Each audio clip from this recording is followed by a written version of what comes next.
ابھی 2-3 دن پہلے میرے پاس ایک فون آیا جس فون نے مجھ کو اتنا رلایا کہ میں اس سے پہلے کبھی بھی اتنا زیادہ پریشان نہیں ہوا،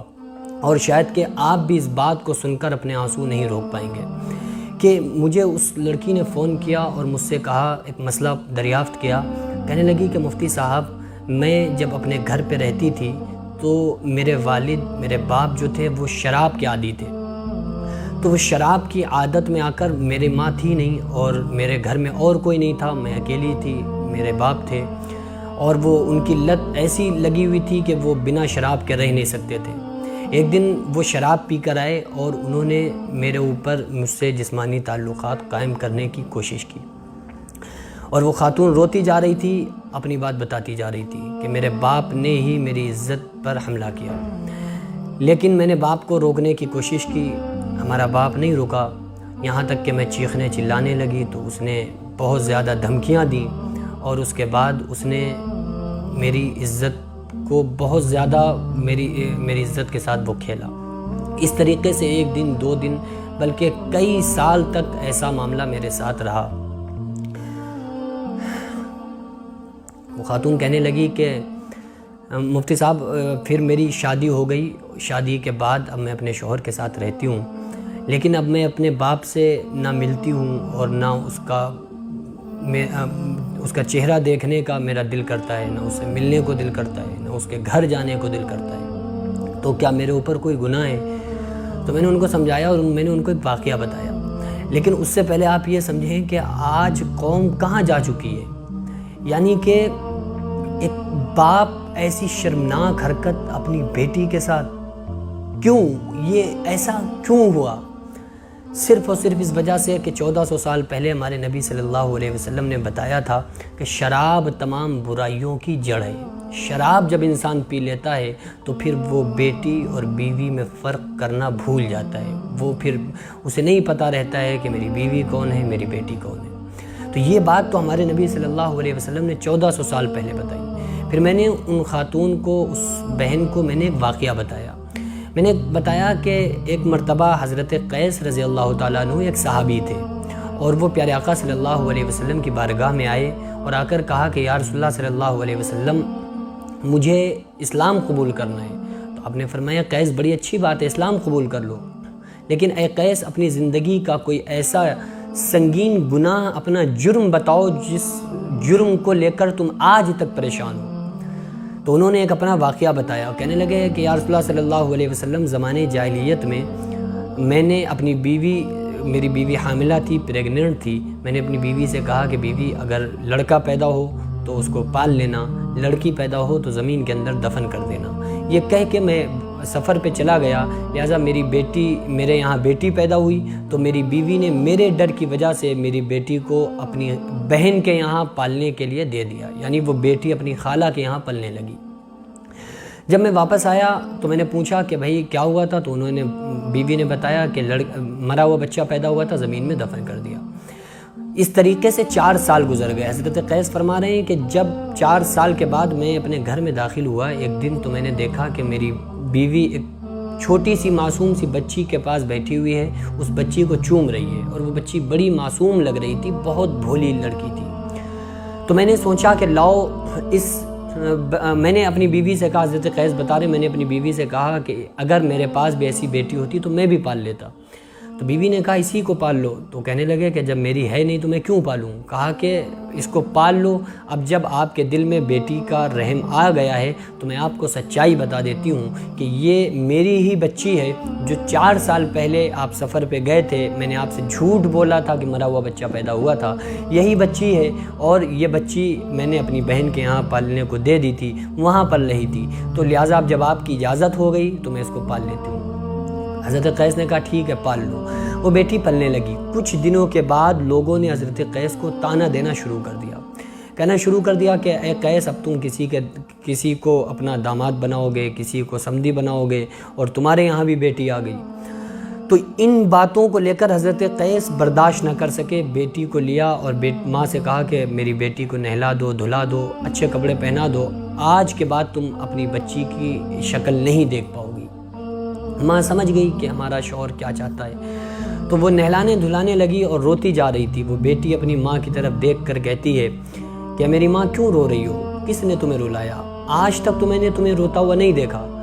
کہا کہ مجھے روتا ہوا نہیں دیکھا، میں نہیں روئی، لیکن بس آج رونا آ رہا ہے۔ ماں نے نہلایا دھلایا، کپڑے پہنایا اور کہا تمہارے باپ تم کو کسی دوست سے ملوانے کے لیے لے کے جا رہے ہیں۔ وہ بیٹی اپنے باپ کے ساتھ چلنے لگی۔ چلتے چلتے جب منزل مقصود تک پہنچے، قیس نے گڈھا کھودنا زمین میں شروع کر دیا۔ حضرت قیس اپنا واقعہ بیان کرتے ہیں اور فرماتے ہیں کہ یا رسول اللہ صلی اللہ علیہ وسلم، جب میں تھک کر بیٹھ جاتا تھا تو معصوم بچی اپنے ہاتھوں سے، ننھے ہاتھوں سے، وہ 4 سال کی بچی اس مٹی کو اس گڑھے سے نکالنا شروع کرتی ہے۔ یہاں تک کہ جب وہ گڑھا خود گیا، تیار ہو گیا، تو میں نے اپنی بیٹی سے کہا بیٹی اس میں جھانک کر دیکھو، تمہیں تمہاری ماں کی شکل نظر آ رہی ہے۔ جیسے ہی وہ بچی اس کنویں میں جھانکتی ہے، قیس نے دھکا دیا، وہ بچی زمین کے اندر چلی گئی۔ قیس نے مٹی ڈالنا شروع کر دی، وہ بچی دبتی دبتے یہاں تک کہ حلق تک مٹی آ گئی۔ تو پھر قیس نے، وہ بیٹی کہنے لگی کہ میرے بابا جان، کل قیامت کا دن ہوگا، اللہ تبارک و تعالیٰ وَإِذَا الْمَوْءُودَةُ سُئِلَتْ بِأَيِّ ذَنبٍ قُتِلَتْ، جن بچیوں کو زمین کے اندر درگور کیا گیا ہے، ان سے قیامت کے دن اللہ پوچھے گا کہ بتاؤ تم کو کیوں دفن کیا گیا تھا زمین میں، تمہیں کو لوگوں نے کیوں دفن کیا، یا تمہارے باپ نے کیوں دفن کیا، آخر تمہارا گناہ کیا ہے؟ تو بیٹی کہنے لگی کہ اے میرے باپ، اے قیس، جب قیامت کے دن میرا اللہ مجھ سے پوچھے گا کہ تم کس جرم میں تمہارے باپ نے تمہیں زمین میں دفن کیا تھا، تمہارا گناہ کیا تھا، تو بیٹی کہہ رہی ہے کہ اے میرے باپ، اے قیس، میں آپ کا نام نہیں لوں گی، بلکہ جب میرا اللہ کہے گا کہ اے بیٹی تمہارے باپ نے زمین میں کیوں دفن کیا، تو میں کہہ دوں گی کہ اے اللہ، میرا جرم یہ تھا کہ تو نے مجھے لڑکی بنا کر پیدا کیا تھا، اگر تو مجھے لڑکا بنا کر پیدا کرتا، میں بھی دنیا کی عیش و عشرت میں رہتی اور خوب اچھی زندگی بسر کرتی۔ میرا جرم یہ تھا کہ تو نے مجھے لڑکی بنا کر کے پیدا کیا۔ تو لیکن آقا علیہ السلام کی نصیحت کے بعد، آقا علیہ السلام نے جو دین بتایا، اسلام بتایا، شریعت بتائی، مزاج بتایا، بیٹیوں کے ساتھ کیسے رہا جائے، بچوں کے ساتھ کیسے رہا جائے، لقد کان لکم فی رسول اللہ اسوۃ حسنہ، جب آقا علیہ السلام نے زندگی کو پیش کیا، صحابہ کے ذہن کو کریٹ کیا، تو خدا کی قسم وہ لوگ جو زمین میں بچیوں کو درگور کر رہے تھے، وہی باپ اپنی بیٹیوں کو گلے سے سینے سے لگاتے نظر آنے لگے، بیٹی کے سر پہ شفقت و محبت کا ہاتھ رکھتے نظر آنے لگے۔ لیکن آج پھر ایسے کانڈ اور ایسا وقت کہ اس طرح کے کانڈ سننے میں آ رہے ہیں۔ میں اس بہن کے لیے دعا گو ہوں اور بہت زیادہ دل سے میں یہ دعا کرتا ہوں کہ اللہ تبارک و تعالیٰ آپ کو آپ کے شوہر کی طرف سے ایسی محبت عطا فرمائے کہ آپ کو ساری زندگی اپنے باپ کی یاد نہ ہے، اور آپ کے اوپر میں اس سے بھی یہ کہنا چاہتا ہوں، اس خاتون سے کہنا چاہتا ہوں کہ آپ بالکل بے فکر رہیں، آپ کے اوپر ذرہ برابر بھی گناہ نہیں، لیکن ایک غلطی آپ نے کی، وہ غلطی یہ کی کہ آپ کو اپنے باپ کی بات کو لے کر دبنا نہیں چاہیے، بلکہ آپ کو اس وقت اس بات کو لے کر چرچا کرنا چاہیے تھا، تاکہ آپ کے والد کو، آپ کے باپ کو، باپ کہتے ایسے باپ کو شرم آتی ہے، اس کو اس بات کی سزا ملنی چاہیے تھی۔ پھر بہرحال میں اس کے لیے بہت زیادہ دعا گو ہوں، آپ لوگ بھی اس خاتون کے لیے دعا کریں، اور اس کے باپ کی، اسی باپ کی جس کی میں نے آپ کو بات بتائی، وہ میرے خیال سے اب اس دنیا میں ہے بھی نہیں، اس نے بتایا کہ کافی پہلے اس کی ڈیتھ ہو گئی۔ بہرحال یہ کہ ایسی جب معاشرے میں، جب ماحول میں ایسی غیرتی آتی ہے کہ باپ اور بیٹی ایک ساتھ ایک روم میں رہ کر ٹی وی دیکھتے ہیں، مووی دیکھتے ہیں، تو پھر آقا علیہ السلام نے فرمایا کہ ان میں شیطان بھی ہوتا ہے جو کہ دلوں کے اندر گندے خیالات وسوسے ڈالتا ہے۔ بہرحال یہ کروڑوں اربوں کھربوں باپوں میں ایک ایسا باپ ہوتا ہے، ورنہ ہر باپ اپنی بیٹیوں کو کس نظر سے دیکھتا ہے، کتنی شفقت کرتا ہے، کتنی محبت کرتا ہے، کتنی زیادہ ان کی کیئر کرتا ہے،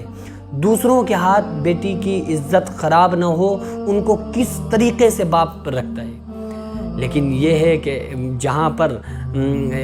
ایک دو اس طرح کے باپ ہیں تو وہاں کروڑوں اربوں کھربوں باپ ایسے ہیں جو اپنی بیٹیوں سے بہت زیادہ محبت کرتے ہیں، شفقت کرتے ہیں، جن کو اپنی بیٹیوں کے بغیر ایک لمحہ چین نہیں ملتا، جو اپنی بیٹی کے آنکھ میں آنسو برداشت نہیں کرتے۔ میں ان تمام نیک باپوں کے لیے، میں ان تمام نیک والدین کے لیے اللہ تبارک و تعالیٰ سے دعا کرتا ہوں کہ اللہ تبارک و تعالیٰ نیک